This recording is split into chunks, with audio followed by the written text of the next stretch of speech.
foi é uma honra poder participar dessa banca. Bom, Mauro, primeiro eu queria te dar os parabéns. O seu trabalho foi um dos trabalhos mais bem embasados que eu pude participar, né? Das últimas bancas que eu pude participar, o seu trabalho foi um dos trabalhos mais bem embasados com que eu trabalhei. E você vê que foi um trabalho feito com muito amor, muito carinho. Isso a gente percebe na sua leitura, nas suas palavras. E foi muito bem pontuado. Você usou uma metodologia também muito clara. E assim, a sua discussão teórica, né, ela foi profunda. Você foi lá em Freire, né, mostrou de que maneira toda a ideologia do colonizador foi trabalhada, né, e foi chegando até nós, né, em pleno século XXI. O Brasil, ele no século XIX, ele ainda era uma nação muito recente, então tinha urgência de unificar os vários Brasis, né, e seus antagonismos.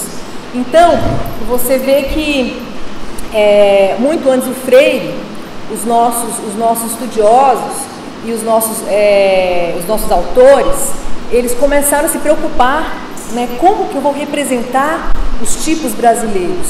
Então eles começaram a homogeneizar esse povo para que a gente começasse a se reconhecer e criar uma uniformidade. Só que essa uniformidade discursiva, evidentemente, ela está relacionada, né, à cultura do colonizador, do povo economicamente mais forte.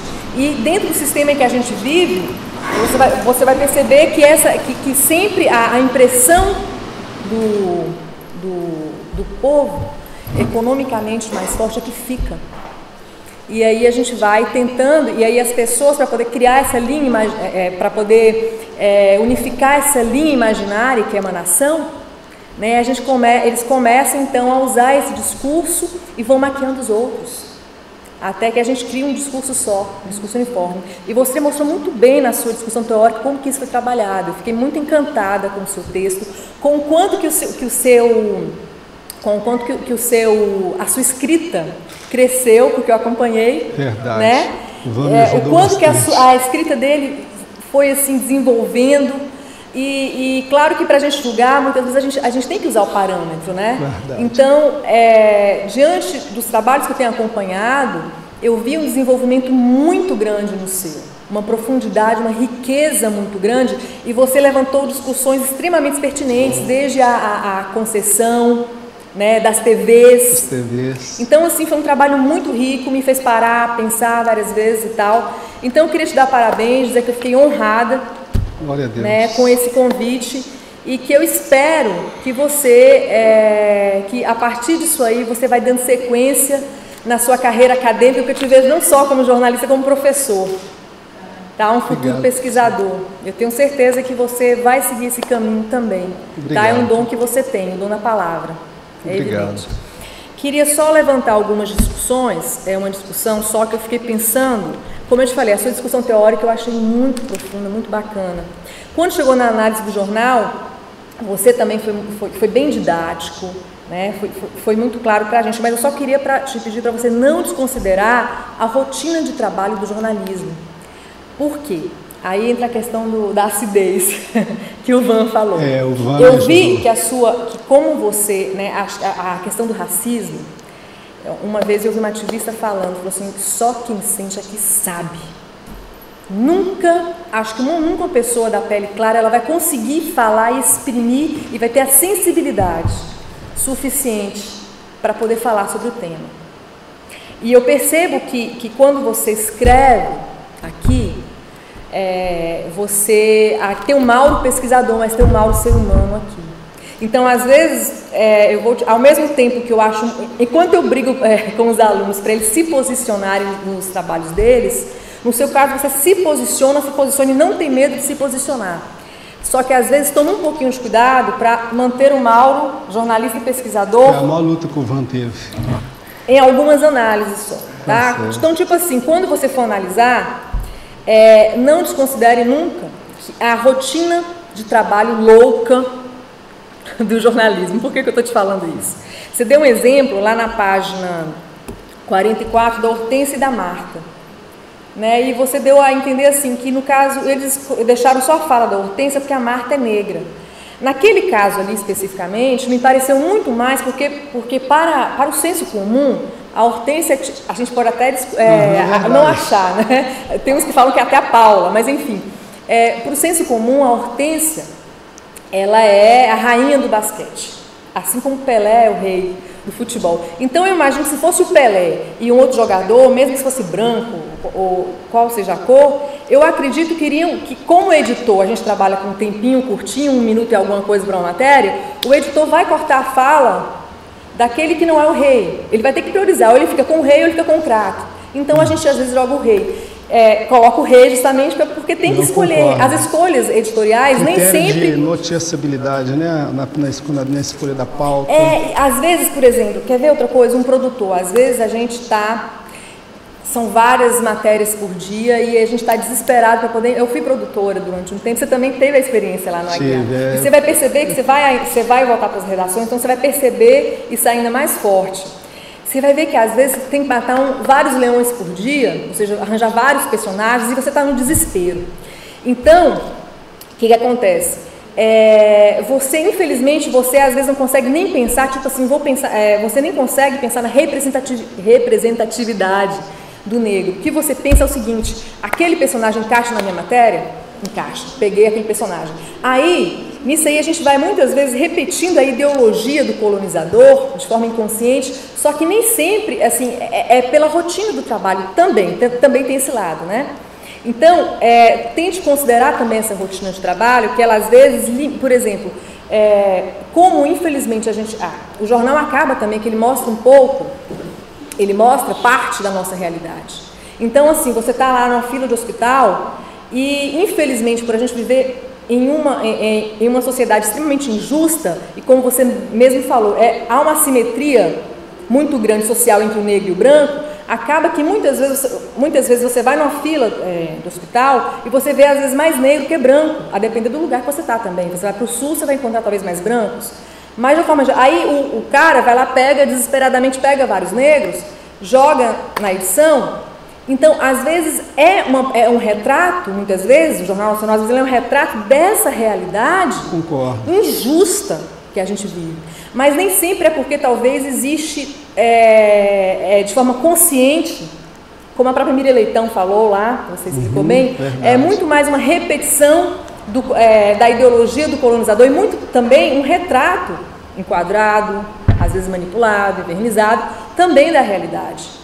Da assimetria dessa realidade. Você está entendendo? Então, às vezes, eu acredito que nem sempre há essa coisa assim, não vou dar voz para o negro, porque, às vezes não é consciente isso.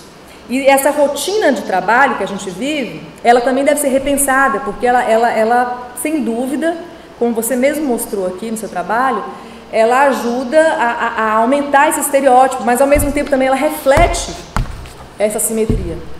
Então, eu acho que a solução mesmo para a gente pensar é ter mais pessoas como você colocando o dedo na ferida e a gente usando a educação para transformar, porque não há, é um clichê, mas não há outro jeito. A única forma de transformar essa realidade é a educação. Então, eu vou te pedir para ter um cuidadozinho aí com a paixão, essa paixão que você usa, que é justamente o seu diferencial, essa beleza que você faz aqui. Às vezes dá uma dosada nela, para ela também não fazer com que o seu olhar fique viciado, né, unilateral. Né, porque justamente a grande crítica é justamente esse olhar unilateral do JN. Então, para que você jamais tenha esse olhar, né, mantenha esses vários olhares que você questiona aqui, você busca, né, para o Brasil. E só para fechar. Depois você dá uma certificada numa legenda da página 47, figura 6. Que eu falei, segundos e eram minutos. Não, acho que nem é isso não. Depois você dá uma olhadinha lá na página 47, é bobagem. É só para dar uma certificada. É secretário de... Mauro, em relação a erro, essas coisas, o seu texto está muito bom, você está desenvolvendo muito bem, tá? Assim, você deu um salto muito grande.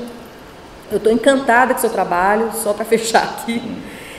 Mas é isso, tome só, às vezes, de vez em quando, para você trabalhar esse equilíbrio. Verdade. Tá? De pesquisador, essa alma de jornalista, de pesquisador que você já tem, que você já nasceu com ela. Tá bom? E olha essa questão aí da Hortência e da Marta. Só uma dúvida, na página 17 você fala do Tarzan. O Tarzan acho que é o exemplo do Muhammad Ali, não é? Foi, eu vi. Se for o caso, você coloca. Tá? Eu observei as ponderações que ele faz e fiquei apaixonado com o senso crítico. Agora eu quero dizer, antes do professor, não sei se eu posso, pode. No decorrer da pesquisa, eu observei que a questão ela não se restringe à Rede Globo. Aí quando eu entro dentro do nível da semiótica, que é o terceiro nível, a terceira idade, seria muita irresponsabilidade da minha parte eu dizer que o problema ele se dá somente dentro do meio da comunicação. A democracia racial, ela não existe nos meios de comunicação, como também ela não existe fora dos meios da comunicação. Aí carece muita pesquisa e equilíbrio para compreender a sociologia, a política, a filosofia, várias ciências humanas, entendeu? Então, daí a razão de eu achar que vale a pena investir.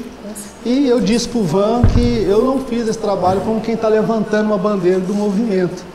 Eu vi porque é um objeto de estudo que vale a pena pesquisar, tá certo? Perfeito. Eu agradeço as suas ponderações e lá. Meus parabéns, tá? Que Deus o abençoe, que você siga esse caminho aí, né? De ser humano, que eu vejo que você busca de fato aquilo que você sonha, que é transformar a sua comunidade, a sua realidade, né? Você tem isso dentro de você e que Deus o abençoe aí. Amém. Nessa jornada. Obrigado. Viu? Obrigada, professor. Já fez suas considerações? Já. Vou passar para o professor Luiz. Tem muita coisa para falar, viu, professor? Mas eu acho que o tempo não dá. E a gente vai conversar aqui até sobre... Porque eu sou baiana, sou de Salvador, então tem todo um estereótipo. Pois é, então tem todo um estereótipo que a mídia também vai... Então porque o tempo não dá. Bom, Mauro, primeiro, obrigado pelo convite. Obrigado, Van, mais uma vez. Estamos aí em algumas marcas já, né? Primeiro falar que eu gostei demais do seu trabalho, assim, realmente também, como a Carol, fiquei encantado com a base teórica, com o rigor, essa questão do método, assim, da escolha de 6 edições, né, com o objetivo de não contaminar a amostra, numa segunda, numa terça da outra semana, numa quarta, enfim. Eu fiquei cansado para você por contar esses tanto de segundos que você contou, de minutos, enfim. Nossa. Foi um trabalho muito bacana que a gente vê que você construiu ele ao longo do semestre com o seu orientador. A gente consegue ler e ver isso no seu trabalho. O que não é tão comum assim quanto a gente imagina. A gente vê que você realmente está apaixonado pelo seu objeto, você trabalhou o semestre inteiro em cima dele e a gente consegue perceber isso muito claramente pelo seu texto, enfim. A sua contextualização histórica e sociológica foi muito bacana, o seu diálogo entre Ali Câmara, Gilberto Freire, Muniz Sodré, enfim, você trouxe uma base sociológica e histórica muito bacana que me fez lembrar da minha época de estudante. Eu fiz jornalismo e fiz ciências sociais também. Tem anos que eu não leio coisas de ciências sociais, assim, enfim, foi uma oportunidade de rever coisas que eu vi na faculdade, assim, aprendi com o seu trabalho, foi realmente muito bacana. Metodologicamente está impecável, objetivo muito claro, questões muito claras, suas hipóteses são claras, seus resultados são claros, o texto é muito claro, enfim, não tem muito o que dizer. Eu achei um pouco nessa parte teórica, a única coisa que eu fiz algumas considerações, vou deixar a cópia com você. Isso que vai enriquecer o meu conhecimento, sua consideração. São coisas bem simples, assim. Achei que ficou, às vezes, um pouco redundante algumas coisas aqui, por exemplo, a questão do Gilberto Freire, que voltava, eu achei que você voltou um pouquinho nele demais, não precisava tanto. Mas, enfim, achei bem bacana, tirando isso. Na parte metodológica achei impecável, achei que nem sei se precisava tanto dessa análise semiótica, para mim já estava resolvido o trabalho. Eu sou apaixonado por semiótica. Eu achei que ela ficou meio com um apêndicezinho assim, que ficou meio que fora do lugar, não é fora do lugar, mas perto da dimensão do seu trabalho, ficou muito pequenininho, entendeu? Eu acho que o seu trabalho eu acho que com uma edição você já conseguia desenvolver um TCC, imagina com 6, enfim.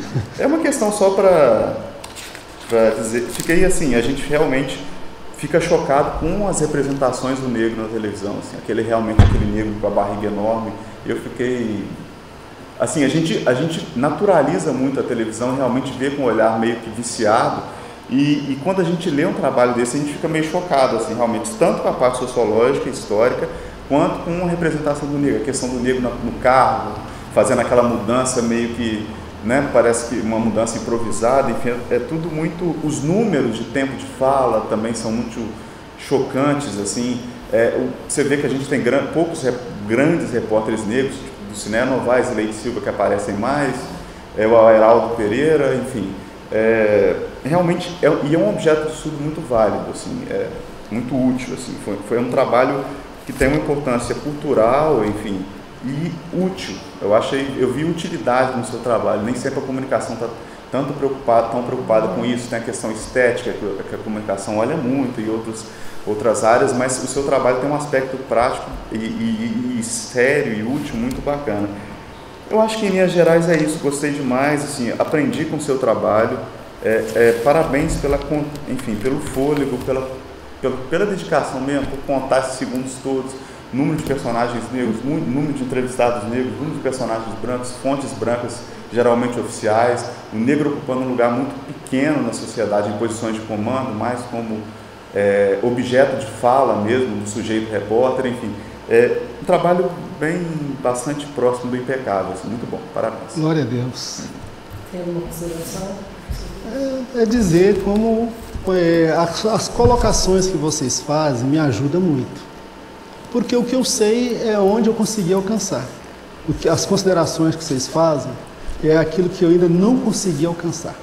Bertão, só uma coisa, e considera muito o que a Carol falou também, porque realmente eu senti um pouco dessa paixão nessa primeira parte, e realmente tem uma rotina produtiva, eu trabalho em televisão e a gente vê que realmente, já trabalhei, né, é uma rotina que às vezes você não está pensando nisso, você está querendo levar sua matéria para o jornal para fechar. Você quer salvar seu dia. Você tem que matar 5 leões por dia, infelizmente é assim. A gente reproduz um modelo social que vem de séculos no país, sem dúvida, mas realmente tem a questão da rotina, enfim.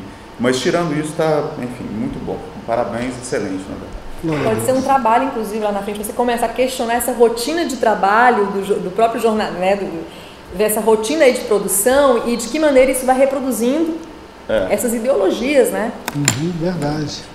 Então, uma coisa são as nossas intenções. Então, por mais que essas rotinas produtivas, eu concordo, sejam irrefletidas, né, não sejam uma intenção da gente porque a gente não concorre, a gente já tem que estar habituado, mas é responsabilidade, da mesma maneira tem que se repensar, né?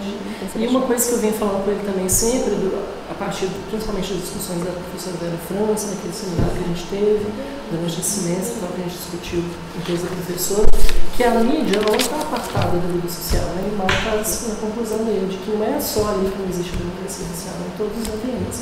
Né? Então, se tem gente ali pedindo que não se contrate negro, se tem gente ali reproduzindo irrefletidamente práticas racistas, tem em todos os lugares da sociedade, tem aqui na universidade, tem né, no mercado de trabalho, não é só...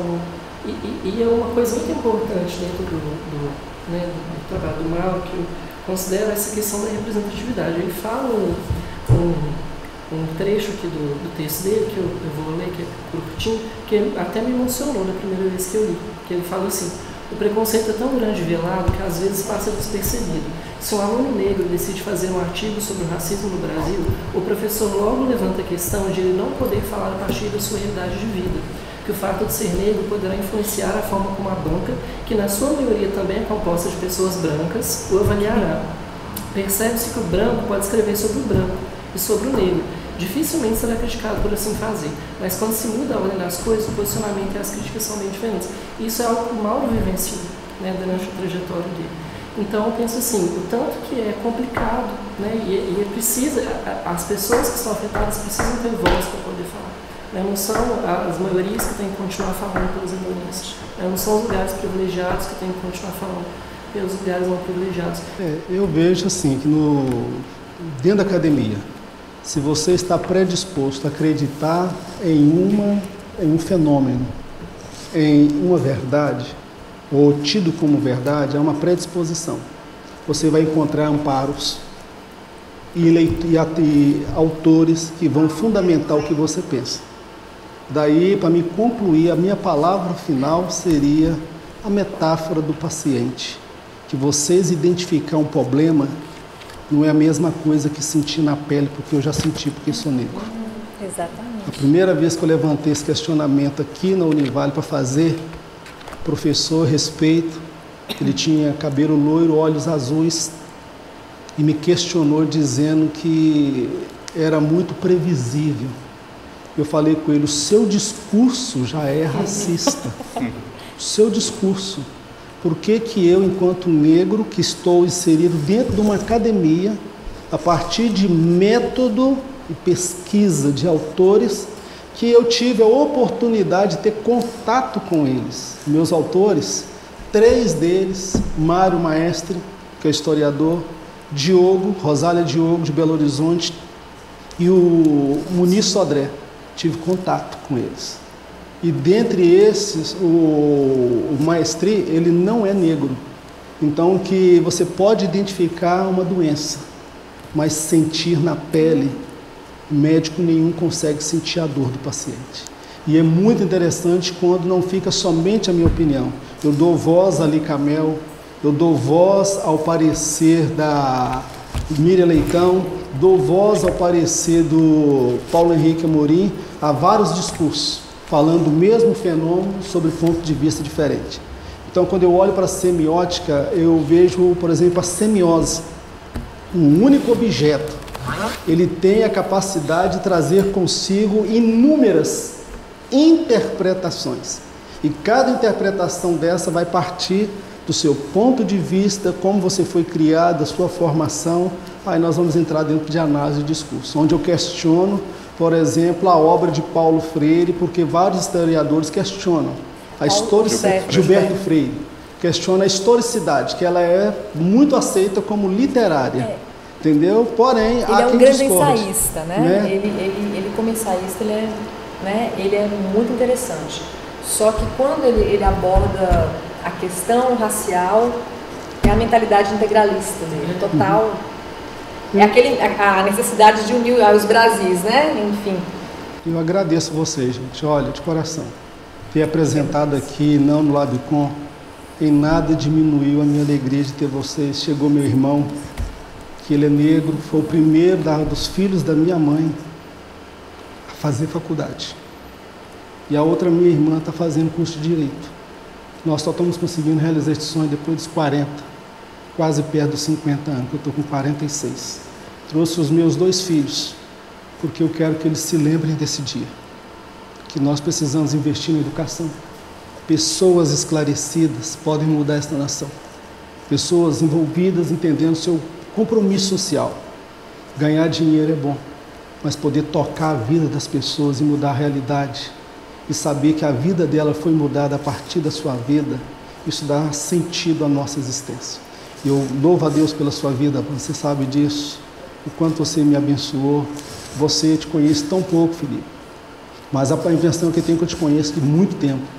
Você, Carol, que esteve comigo, você tocou a minha vida de uma forma especial. A Angélica, que fui fazer um trabalho dela por um acaso, mas a conversa foi tão pouca, mas parecia que eu conhecia a Angélica de anos, que eu tive a cara de pau de convidar a ex-reitora do Univale para vir na minha apresentação de banca.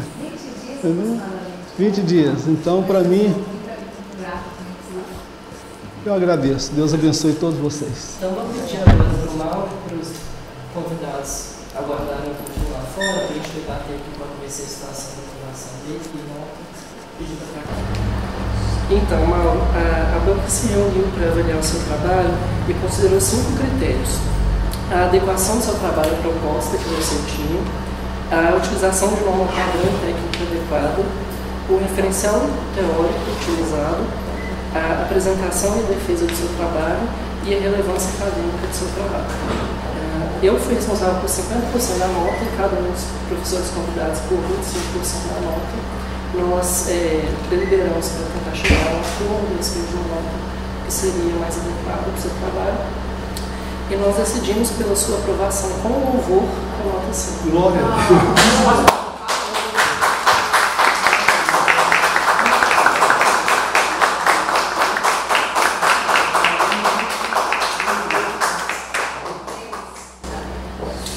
agradeço a Deus, gente, por vocês. Eu não tinha essa pretensão.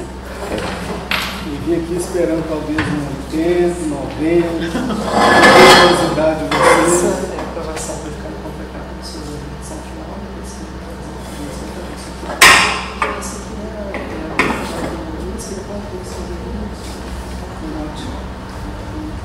Aí, esse trabalho aqui tem você. Uma correção é só isso mesmo, Tá ótimo. Quer fazer homenagem à minha esposa. Muito legal. Felicidade, sucesso. Quero homenagear aqui minha esposa. Ao longo desses 3 anos e meio, não sou do que ganhar um sapato de presente. Meus filhos, que não sabem que meu pai comprou uma coisa na loja, nova, só usado quando muito. A minha família pagou um preço muito alto para eu chegar ao fim desse curso. E mesmo quando ele terminar, eu vou continuar ainda pagando a instituição. Mas da onde eu vim, onde eu fui criado, os meus colegas de infância morriam assassinados porque deviam um bando de traficante. E eu sou grato porque a minha dívida e o meu comprometimento financeiro foi com a minha capacitação. Porque ainda que seja fora de tempo, meus próximos, meus 50 anos, está tempo de eu motivar os meus filhos e proporcionar para eles. E você fez. Os anos que nós passamos. E vale a pena. Que Deus abençoe que a gente consiga colher frutos. Que nós investimos. Agradeço a minha mãe pelas orações. Meu irmão, que no começo me ensinou como compor um texto, que não sabia Arial 12, Times, eu brigava com ele, que fazia monografia, auxiliava quem estava formando. Agradeço a professora Ana Angélica, que eu não esperava, sou grato pela sua vida. Deus marcou esse tempo, esse momento que você está aqui. E você, Leandro, que é um grande marido ao lado dessa mulher, que foi um instrumento de Deus para me abençoar. Se vocês permitirem, eu não sei se é costume da instituição, mas do lado pessoal, eu gostaria de fazer uma oração com vocês. Tudo isso, esse louvor, eu devolvo ao meu Senhor, o meu Salvador Jesus Cristo, que é a fonte da minha inspiração. Foi que me deu forças para eu vir aqui quando eu não tinha forças para sair de casa. Eu devolvo a ele esse diploma, essa formação. Eu sou um ministro da palavra de Deus, mas eu tenho uma mente aberta, sedenta de aprender. E vou usar esse conhecimento para, quem sabe, não vou mudar o mundo, mas vou tentar poder, de uma certa forma, mudar a realidade na qual eu estou inserido, as pessoas mais precisam. Senhor Deus, quero te agradecer por cada pessoa que aqui está. Antes que esse dia chegasse, esse mundo existisse, o Senhor já estava vendo cada pessoa que aqui se encontra. E o Senhor sabe qual a importância que cada uma delas tem na minha formação, na minha vida. A Angélica, para mim, é uma surpresa, meu Deus, a forma como ela entrou nessa história. Os meus filhos estão aqui. Meu Deus, há tanta coisa que eu gostaria de dizer, mas eu quero te louvar por essa instituição Univale, que com todas as dificuldades que ela tem atravessado, ela contribuiu diretamente para a minha formação. Quero abençoar aqueles professores que me abençoaram, que me ajudaram, e dê maturidade e visão àqueles que ainda carecem, meu Deus. Que esses 3 profissionais que estão aqui, ou esses vários profissionais que estão, sejam instrumentos nas suas mãos para abençoar aqueles que chegam à instituição. Que cada aluno que passa pela mão deles é um servo teu, é um filho teu, que está entrando para aprender, e eles são instrumentos na mão do Senhor. Eu quero abençoar a vida do Vando, quero abençoar a vida da Carol, a vida do Felipe, a vida da Angélica, a vida do Leandro, a minha família. Sou grato pela minha esposa, por tudo, no nome de Jesus. Amém.